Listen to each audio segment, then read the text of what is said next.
محترمو د اسلام د ابتدایي زمانې نه خبره روانه ده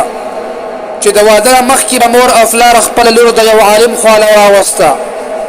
او هغه عالم به ورته نصیحت کولو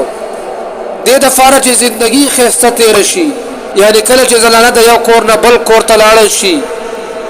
نو بیا د هغه کور خپل وګڼي او یقینا دغه کور بیا خپل هم ګرځي. نو دی به بیا د خپلې خواښې سره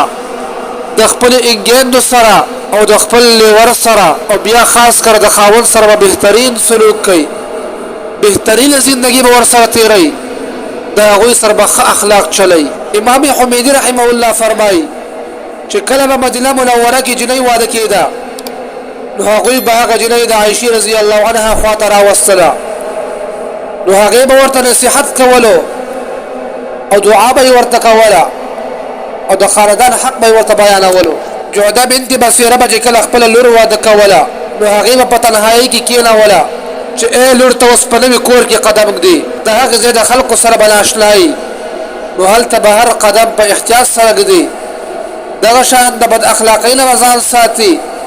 ښه اخلاق او ښه کارونه به کوي. نو یقینا که چېرته ښځه د خاوند په کور باندې ځان کې ښه صفتونه راولي نو یقینا دا ښځه بیا د خلکو زړونه ګټلی شي.